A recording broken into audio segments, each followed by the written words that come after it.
Hello friends, ఉంటూ మా channel అందరూ ఎలా ఉన్నారు? అందరూ బాగున్నారు కదా. ఇంకా ఫస్ట్ టిప్ అయితే చూద్దాము. నార్మల్గా మనం బెండకాయలు ఓన్లీ కర్రీ కోసమే అనుకుంటూ ఉంటామండి. ఇలా ఓన్లీ కర్రీస్ కోసమే కాకుండా హెల్త్కి కూడా మనకి చాలా బాగా యూజ్ అవుతాయి అన్నమాట. సో వీటిని మనము ఎలా యూజ్ చేసుకోవాలనేది అయితే తెలుసుకుందాం. మనలో చాలా మందికి కూడాను ఈ కాళ్ళ నొప్పులు అంటే కీళ్ళ నొప్పులు అనేవి వచ్చేస్తూ ఉంటాయి కదండి. అలాగే బీపీ షుగర్ కూడా ఒక్కొక్కసారి ఎక్కువైపోతూ ఉంటుంది. అలాగే వెయిట్ ఎవరైతే తగ్గాలనుకుంటారో ఈ బెండకాయ అనేది ఇలా చాలా రకాలుగా యూజ్ అవుతుంది. ఇప్పుడు బెండకాయని ఏ విధంగా మనం యూజ్ చేసుకోవాలనేది అయితే తెలుసుకుందాము. కొంచెం మంచినీళ్ళను ఇలా ఏదైనా ఒక గ్లాసులో కానీ బౌల్లో కానీ వేసేసుకొని నైట్ టైం మనం ఈ విధంగా బెండకాయల్ని ఒకటి లేదా రెండింటిని శుభ్రంగా వాష్ చేసేసి మధ్యలో వీడియోలో చూపిస్తున్న విధంగా చీలికలు వేసేసుకొని నైట్ అంతా కూడా మనం ఈ నీళ్ళలోనే బెండకాయలు నానబెట్టేసి మార్నింగ్ ఆ బెండకాయలు తీసి పడేసిన తర్వాత ఈ వాటర్ని పరకడుపుని మనం డైలీ తాగడం వలన మోకాళ్ళ నొప్పులు అనేవి తగ్గిపోతాయండి. అలాగే బీపీ షుగర్ అనేది కంట్రోల్లోకి వస్తుందన్నమాట. అలాగే పిల్లలకి కూడా బెండకాయ అనేది ఎక్కువగా పెట్టడం వలన తెలివితేటలు అనేవి ఎక్కువగా పెరుగుతూ ఉంటాయి అంటారు. సో ఇది మనకి జిగురుగా ఉండడం వల్ల చాలామందికి కాల్షియం సమస్యలు అనేవి వచ్చేస్తూ ఉంటాయి కదా, అవి కూడా క్లియర్ అయిపోతాయండి. ఎవరైతే వెయిట్ లాస్ అవ్వాలనుకుంటారో ప్రతిరోజు కూడా పరగడుపున కొన్ని రోజుల పాటు కూడా ఈ బెండకాయ వాటర్ను ఇలా డైరెక్ట్గా తాగడం వల్ల చాలా ఆరోగ్య ప్రయోజనాలు ఉంటాయండి. అలాగే వెయిట్ లాస్ అవ్వాలనుకునే వారు కూడా చాలా తొందరగా వెయిట్ లాస్ అవుతారు. చాలామందికి బీపీ షుగర్ అనేది ఎక్కువగా అయిపోతూ ఉంటుంది కదా. ఇలా ప్రతిరోజు ఈ వాటర్ని తీసుకోవడం వల్ల బీపీ షుగర్ అనేది కూడా కొన్ని రోజులకి మనకి కంట్రోల్లోకి వచ్చేస్తుంది. చాలామందికి రక్త బలహీనత, నీరసంగా ఉండడం ఇవన్నీ సమస్యలు కూడా మనకి బెండకాయ ద్వారా పోతాయండి. ఓన్లీ ఈ సమస్యలే కాకుండా చాలా ఆరోగ్య ప్రయోజనాలు ఉంటాయి. ఎవరైతే వెయిట్ లాస్ కానీ బీపీ షుగర్ తగ్గాలి, మోకాళ్ళ నొప్పులు తగ్గాలి అనుకుంటారో ఒక్కసారి ఇలా ట్రై చేసి చూడండి. ఇంకా సెకండ్ టిప్ని అయితే చూద్దాము. మన ఆడవారిని కొన్ని బట్టలు వేసేటప్పుడు ఈ విధంగా డిజైన్ అనేది ఉంటుంది కదా నెక్ దగ్గర. అంటే కొన్ని శారీస్కి కూడా స్టోన్స్ లాంటివి పూసలు లాంటివి ఉండేటప్పుడు ఆ బట్టలు ఐరన్ చేయాలనుకునేటప్పుడు ఐరన్ చేయలేం కదండి.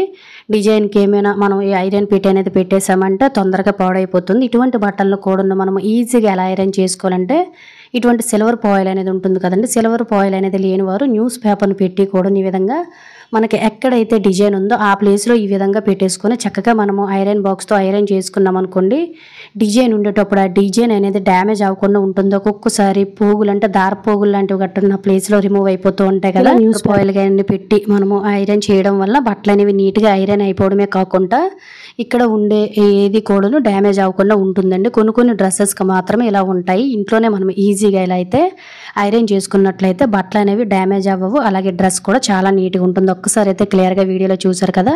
డ్రెస్తో పాటు డిజైన్ మీద కూడా చాలా సింపుల్గా అయితే నేను ఐరన్ చేసేసాను. ఇప్పుడైతే మూడో టిప్ని అయితే చూద్దామండి. ఎప్పుడైనా కూడా మనకు ఒక్కొక్కసారి కూడా పెనమరకలు అనేవి బట్టల మీద కానీ మన హ్యాండ్స్ మీద కానీ పడిపోతూ ఉంటాయి కదా. చిన్నపిల్లలు స్కూల్ నుంచి రావుగానే బట్టల మీద ఒక్కొక్కసారి ఫేస్ మీద కాళ్ళు చేతుల మీద రాసేసుకునేటప్పుడు సింపుల్గా కూడా మనం ఎక్కువ శ్రమ పడకుండా ఎలా క్లీన్ చేసుకోవాలనేది తెలుసుకుందాం. చిన్నపిల్లలకు అనుకోండి చేతులు అనేవి చాలా స్మూత్గా ఉంటాయి కాబట్టి ఈ విధంగా ఇంట్లో కోకోనట్ ఆయిల్తో కానీ లేదంటే కుకింగ్ ఆయిల్ తోటి క్లీన్ చేసామనుకోండి చాలా నీట్గా క్లీన్ అయిపోతాయి. మనకు కొంచెం హార్డ్గా ఉంటాయి కాబట్టి లైట్గా వదులుతుంది. ఒకసారి చూసారు కదా, ఆల్మోస్ట్ పెన మరక పోయింది. లేదు ఇంకా ఎక్కువ ఇంకు మరకలు పడిపోయి గోడల మీద గట్రా లేదంటే బట్టల మీద కానీ పడిన ఇంకు మరకలు మనం క్లీన్ చేసుకోవాలంటే నెయిల్ రిమూవర్ అనేది ఉంటుంది కదండి, చాలా బాగా వర్కౌట్ అవుతుంది అన్నమాట. నెయిల్ రిమూవర్ తోటి ఎంత తిక్కుగా పడిపోయిన ఇంకు మరకలు పెన్న మరకలు అన్నిటినీ కూడాను చాలా ఈజీగా క్లీన్ చేసేయచ్చు. ఈసారి పెన మరకలు క్లీన్ చేయాలంటే ఒక్కసారి ఈ మెథడ్లో ట్రై చేసి చూడండి. ఇంకా ఫోర్త్ టిప్ని అయితే తెలుసుకుందాం. ప్రతిరోజు కూడా మనం వాకింగ్కి వేసుకుని వెళ్ళే షూ కానీ లేదంటే నార్మల్ పిల్లలు స్కూల్కి వేసుకుని వెళ్ళే షూ కానీ ఒక్కసారి వాడేసరికి ఏదో రకమైన బ్యాడ్ స్మెల్ అనేది వచ్చేస్తుంది కదండి. ప్రతిసారి మనం వాష్ చేయలేము. వాష్ చేసిన ప్రతిసారి కూడా ఇవి అస్సలు ఆరవు. ఒక రోజు 2 రోజులు పడుతుంది ఇవి డ్రై అవ్వడానికి. ఇలా స్మెల్ రాకుండా ఉండాలి, పిల్లలకి కూడా స్కిన్ ఎటువంటి డ్యామేజ్ అవ్వకుండా ఉండాలంటే ఏమీ లేదు. జస్ట్ ఇలా ఒక చిన్న పేపర్ని కానీ లేదంటే చిన్న కాటన్ క్లాత్ని తీసుకోండి, లేదంటే టిష్యూ పేపర్ని తీసేసుకొని ఇందులోన కొంచెము బేకింగ్ సోడా అనేది ఉంటుంది కదండి. బేకింగ్ సోడాని వేసేసుకొని చిన్న పాకెట్ లాగా తయారు చేసుకొని ఈ విధంగా షూస్లో కానీ షూ ట్రాక్లో కానీ మనం ఇలా పెట్టామనుకోండి బ్యాడ్ స్మెల్ అనేది రాదు. అలాగే బ్యాక్టీరియా లాంటిది ఏదైనా ఫామ్ అవ్వకుండా కూడా ఉంటుందన్నమాట. ఇలా చెమ్మతోనే మనము ప్రతిరోజు వాడేసామంటే మనకి కూడా కాళ్ళకి ఇన్ఫెక్షన్స్ అయిపోతాయండి. చిన్నపిల్లలకైతే ర్యాజెస్ లాంటివి గట్రా వచ్చేస్తూ ఉంటాయి కాబట్టి షూస్లోని ఈ విధంగా మనము చక్కగా పాకెట్ తయారు చేసేసుకొని తర్వాత ఈ విధంగా వాడేసుకొని మళ్ళీ పక్కన పెట్టేసుకొని షూలో పెట్టేసుకుంటే సరిపోతుంది. యూజ్ అవుతుందంటే ట్రై చేద్దాము. ప్రతిరోజు కూడాను మనము ఇంట్లో ఉన్న తల దువ్వుకుంటూ ఉంటాం కదండి. ముఖ్యంగా ఇలా పేలు దువ్వుకునే చిన్న చిన్న దువ్వెలు అనేవి ఒక్కసారికి నల్లగా మురుకు పెట్టేస్తూ ఉంటాయి. వీటిని మాటికి వాష్ చేయలేము. అలా అని వాష్ చేయకుండా వాడామంటే హెయిర్ కూడా డ్యామేజ్ అయిపోతుంది కదా. ఇటువంటి ప్రాబ్లమ్స్ ఏవీ లేకుండా సింపుల్గా ఇటువంటి దువ్వెలను ఎలా ఈజీగా క్లీన్ చేసుకోలేము అనేది అయితే చూద్దామండి. అలాగే ఫ్రెండ్స్, ఇంకొక చిన్న రిక్వెస్ట్ అండి, ఇంకా మీరు ఎవరైనా మన ఛానల్ సబ్స్క్రైబ్ చేసుకోలేకపోతే ప్లీజ్ సబ్స్క్రైబ్ చేసుకొని పక్కన ఉన్న బెల్ ఐకాన్ ఆల్ యాక్టివేట్ చేసుకోండి. ఏమీ లేదండి, దువ్వెల మీద ఎప్పుడైనా మురికి జిడ్డు అనేది ఎక్కువగా ఉంటుంది కాబట్టి కొంచెం పౌడర్ని దువ్వెల మీద వేసేసుకొని నీట్గా క్లీన్ చేసేసామనుకోండి, చూడండి ఎంత మురికి అనేది వస్తుందో. నార్మల్ దువ్వెలను అయితే మనకి 2-3 రోజులకు నల్లగా అయిపోతే, ఈ పేరు దువ్వెలు అనేవి ఒకేసారికి మనకు నల్లగా అయిపోతూ ఉంటాయి. ప్రతిసారి క్లీన్ చేయలేమండి, అలా అని వాడలేము కూడాను. వాటర్ని యూజ్ చేసుకోకుండా సింపుల్గా ఇలా క్లీన్ చేసేయండి. కానీ నెలకొకసారి కొంచెం వేడి నీళ్ళు షాంపూ వాటర్లో వీటిని క్లీన్ చేసుకుని వాడుకున్నాం అనుకోండి, దువ్వెలు నీట్గా ఉంటాయి. అలాగే హెయిర్ కూడా డ్యామేజ్ అవ్వకుండా ఉంటుంది. ఒక్కసారి వీడియోలో అయితే క్లియర్గా చూడండి. ఆల్మోస్ట్ నేను ఇక్కడైతే దువ్వెన మొత్తాన్ని కూడా ఎటువంటి వాటర్ని షాంపూ లాంటివి యూజ్ చేసుకోకుండా మొత్తం ఒకేసారికి క్లీన్ చేశాను. దీనివల్ల మన టైంతో పాటు మనీ కూడా సేవ్ అవుతుంది. యూజ్ అవుతుందంటే ట్రై చేయండి. ఇంకా నెక్స్ట్ టిప్ని అయితే చూద్దాము. ఒక్కొక్కసారి మనము ప్రతిరోజు వాడే ఫ్రిడ్జ్ అనేది డోర్ క్లోజ్ చేసేటప్పుడు సడన్గా కూలింగ్ అనేది బయటకు రావడం మనం అబ్జర్వ్ చేస్తూ ఉంటాం కదండి. అంటే డోర్ అనేది కొంచెం లూజ్ అయిపోతుంది. ఎందువల్లంటే చుట్టూ ఉండే బెల్ట్ అనేది టైట్గా అయిపోయింది అనుకోండి, ఆటోమేటిక్గా మనము డోర్ అనేది ఎంత కరెక్ట్గా వేసినా కూడాను బయటకి కూలింగ్ అనేది లీక్ అయిపోతుంది, డోర్ లూజ్ అయిపోతుంది అనమాట. అలాంటప్పుడు డోర్ అనేది మనకి కరెక్ట్గా పనిచేస్తుందో లేదనేది తెలుసుకోవడం కోసం ఒక మంచి చిట్కాని అయితే తెలుసుకుందామండి. ప్రతి ఒక్కరికి కూడా ఈ టిప్ అనేది యూజ్ అవుతుంది కాబట్టి ఒకసారి ఇంట్లో ట్రై చేయండి. ఏదో ఒక పేపర్ని పెట్టేసుకొని ఆ పేపర్ని ఈ విధంగా వీడియోలో చూపిస్తున్న విధంగా మనం డోర్ దగ్గర ఈ విధంగా పెట్టేసుకొని ఆ పేపర్ని ఈ విధంగా లాగామనుకోండి, పేపర్ అనేది మనకి చాలా సింపుల్గా ఇలా వచ్చేయాలన్నమాట. ఎక్కడ కూడా స్ట్రక్ అవ్వకుండా. అప్పుడు మనకి డోర్ అనేది కరెక్ట్గా ఉన్నట్లు మనం అర్థం చేసుకోవాలన్నమాట. అలా కాకుండా పేపర్ అనేది మనం పెట్టేటప్పుడు కిందకి పడిపోయిందంటే డోర్ అనేది లూజ్గా ఉందనేది ఒకసారి అయితే చెక్ చేసుకోవాలి. చిన్న ట్రిక్తో మన ఫ్రిడ్జ్ని మనం సేవ్ చేసుకోవచ్చు. యూజ్ అవుతుందంటే ట్రై చేయండి. ఇంకా నెక్స్ట్ టిప్ని అయితే చూద్దాం. ఒక్కొక్కసారి మనం ఆనపకాయ అనేది వండుతూ ఉంటాం కదండి. ఆనపకాయ అనేది పెద్దదే ఉంటుంది కాబట్టి చాలామంది పప్పులో గట్ట వేస్తూ ఉంటారు. ఒక్కసారి వండేసుకుంటే నో ప్రాబ్లం. బట్ ఖచ్చితంగా ఒక హాఫ్ పీస్ వండేసి హాఫ్ పీస్ ఫ్రిడ్జ్లో పెట్టేటప్పుడు మనకి చాలా తొందరగా పాడైపోతుందండి. అలాంటప్పుడు ఎక్కువ రోజులు వాడిపోకుండా కొనేటప్పుడు ఎలా అయితే ఫ్రెష్గా ఉందో అలానే ఉండాలంటే ఇలా ఒక బౌల్ కానీ లేదంటే సరిపడా గ్లాసుని తీసుకొని ఇందులో పెట్టేసుకొని ఫ్రిడ్జ్లో పెట్టుకున్నామంటే 10-15 రోజులైనా మళ్ళీ మనం కొన్నట్టు ఫ్రెష్గా ఉంటుంది. యూజ్ అవుతుందంటే ట్రై చేయండి. ఇంకా నెక్స్ట్ టిప్ని అయితే చూద్దాం. ఒక్కోసారి మనము కాబోలు శనగలు లాంటివి లేదంటే కొమ్ము శనగలు బఠానీలు లాంటివి గట్టను వండాలి అనుకునేటప్పుడు ముందు రోజే ప్లానెడ్గా ఏంటంటే నైట్ నానబెట్టేసి మార్నింగ్ లేచి విజిల్ పెట్టి వండుకుంటూ ఉంటాం కదండి. అలా కాకుండా ఎప్పుడైనా మనం మర్చిపోయామనుకోండి, అప్పటికప్పుడు ఇవి అస్సలు నానవండి. ఇలా మనం నానబెట్టే పని లేకుండా జస్ట్ మనకు అరగంటలోనే ఇవి రాత్రంతా నానబెట్టినట్టే ఉండాలి అంటే సింపుల్గా ఇలా ట్రై చేయండి. ఏమీ లేదా, హాట్ బాక్స్ అనేది ఇంట్లో ఉంటుంది కదా, దాన్ని తీసుకొని మీరు వండాలనుకునే ఏవైనా కూడాను కొమ్ము శనగలు లేదంటే ఇటువంటివి ఏవైనా ఎండిటివన్నిటిని కూడాను వేసేసుకొని నీటిని బాగా మరిగించేసి ఈ కొమ్ము శనగల్లో కానీ లేదంటే బఠానీల్లో కానీ కాబోలు శనగల్లో కానీ బాగా మరిగించిన నీళ్ళని పోసేసుకొని వెంటనే మూత పెట్టేసుకొని ఒక 20-30 నిమిషాలు పక్కన పెట్టేసుకోండి. ఈ ఆవిరి అనేది బయటకు పోదు కాబట్టి మనకి ఏంటంటే హాట్ బాక్స్లోని వేడి అనేది ఎక్కువగా స్టోరేజ్ ఉంటుంది కాబట్టి జస్ట్ మనకి ఎక్కువ శ్రమ పడకుండా నానబెట్టే పని లేకుండా కేవలం ఒక్క అరగంటలోనే మనం నైట్ అంతా నానబెట్టినట్టే మనకి ఇవన్నీ అయిపోతాయండి. నేనైతే జస్ట్ ఒక అరగంట పక్కన పెట్టేసి మీకైతే చూపిస్తున్నాను, చూసారు కదా.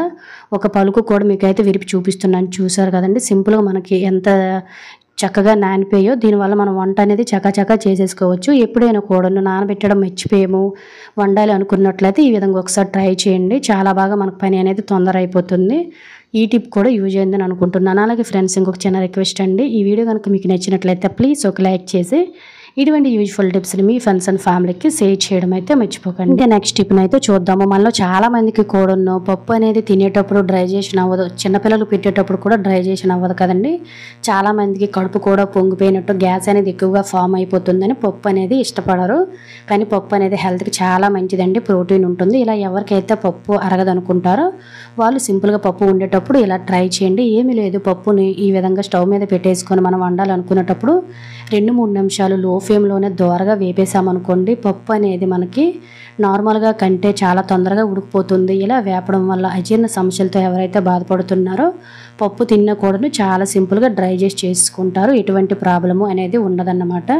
చాలామందికి పప్పు తినాలంటే ఇదే విధంగా ప్రాబ్లం ఫేస్ చేస్తారు కాబట్టి సింపుల్గా ఒకసారి ఇలా ట్రై చేయండి. టేస్ట్ కూడా చాలా బాగుంటుంది. ఇలా చల్లారిన తర్వాత వండాలి అనుకునేటప్పుడు సింపుల్గా ఇలా వండేసుకోండి. సమస్య అస్సలు కూడా మీకు ఏమీ ఉండదన్నమాట. నార్మల్గా మనం ప్రతిరోజు ఇంటిని క్లీన్ చేసేస్తాం కానీ ఎంత క్లీన్ చేసిన మూలలో మనకి ఈ విధంగా హెయిర్ అనేది ఏదో ఒక రకంగా ఎగిరిపోతూనే ఉంటుంది కదండి. అస్సలు వీటిల్లో అయితే క్లీన్ చేయలేము. అసలు ఇంట్లోని జుట్టు అనేది ఉండకూడదు. ఇలా ప్రాపర్గా మనం ఒకేసారి ఇల్లు తుడిచేటప్పుడు చెత్తతో పాటు హెయిర్ కానీ లేదంటే బట్టల పోగులు దార పోగులు లాంటివి గట్రా ఉంటాయి కదండి. అవన్నీ కూడా మనము తినే ఫుడ్ ఐటమ్స్లో ఎగిరిపోకుండా ఇంటి నిండా చెదిరిపోకుండా ఉండాలంటే సింపుల్గా ఒక మంచి చిట్కాని అయితే తెలుసుకుందాం. ఏమీ లేదు, మనం ప్రతిరోజు కూడా ఇల్లు తుడుచుకొని ఇలా చెత్త అనేది ఎత్తుకునే చాట అనేది ఉంటుంది కదా. ఈ చాటకి మనకి ఏంటంటే ఈ దారపోగులు అనేవి క్లీన్ చేసేటప్పుడు అలాగే చాటలో నుండి ఎగిరిపోకుండా ఉండాలంటే టేప్ అనేది ఉంటుంది కదా. టేపుని ఈ విధంగా కొన్ని వీడియోలో చూపిస్తున్న విధంగా చివరిని ఈ విధంగా అంటించండి. కొంచెం కిందన ట్యాప్ చేయండి. అలాగే పైన కూడా మనకి గమ్ము వచ్చేటట్టు ఈ విధంగా ఒక్కసారి పైనుంచి లాగండి. ఎందువల్లంటే మనకి ఒక్కొక్కసారి క్లీన్ చేస్తూ ఉన్న చాట్లో నుంచి మెయిన్గా మనకి బయటికి దారపోగులు లేదంటే హెయిర్ అనేది ఎగిరిపోతుంది కదా. సో మనం క్లీన్ చేసేటప్పుడు వెంటనే ఇలా చాట్లోకి ఇలా ఈ చుట్టూ ఉండే హెయిర్ కానీ లేదంటే దారపోగులు లాంటివి గట్టను క్లీన్ చేసి ఎత్తేటప్పుడు మనకి ఏంటంటే చాట నుంచి కిందకి రాకుండా అలా అతుక్కుపోతాయండి. ఎందువల్లంటే గమ్ము అనేది ఉంటుంది కాబట్టి దీనివల్ల ఇంట్లోనే ఎక్కడ కూడా మనకి ఇటువంటి హెయిర్ అనేది ఉండదు. ముఖ్యంగా మనకి డ్రెస్సింగ్ టేబుల్ దగ్గర ఎక్కువగా ఉంటూనే ఉంటాయండి. ఒక్కోసారి మనం బయట చాలామంది దువ్వుతూ ఉంటారు, అయినా బయట నుంచి హెయిర్ అనేది ఖచ్చితంగా బయట నుంచి ఎక్కువగా వచ్చేస్తుంది కాబట్టి ఇలా క్లీన్ చేసేటప్పుడు ఒక్కసారి ఇలా క్లీన్ చేయండి. అసలు ఇంట్లోనే మనకి ఇలా ఎటువంటి హెయిర్ కూడా ఉండదు. ఇలా మొత్తం కూడా క్లీన్ చేసేసిన తర్వాత ఈ హెయిర్ అనేది కూడా మనం డస్ట్బిన్లోంచి కూడా మనకు అసలు బయటికి రాకుండా తీసుకువెళ్ళే లోపల మనకి ఎగిరిపోతూ ఉంటాయి కదా. ఇలా ఎగిరిపోకుండా ఉండాలంటే వెంటనే ఆ టేపుని తీసేసుకొని ఈ టేప్లో మొత్తం కూడా జుట్టుని ఫోల్డ్ చేసేసుకున్నాం అనుకోండి, జుట్టు అనేది అస్సలు ఎగిరిపోదండి. డైరెక్ట్గా మనం డస్ట్బిన్లో వేసేసుకున్నాం అనుకోండి, ఇంట్లో అస్సలు మనకి దారం కానీ దార పువ్వులు కానీ హెయిర్ కానీ ఏది ఉండదు. దీనివల్ల మన ఇల్లు అనేది ఎప్పుడు కూడా నీట్గా ఉంటుంది. దీన్ని తీసుకుని వెళ్ళి డస్ట్బిన్లో పడడమే యూజ్ అవుతుందంటే ట్రై చేయండి. Thank you for watching. Bye bye.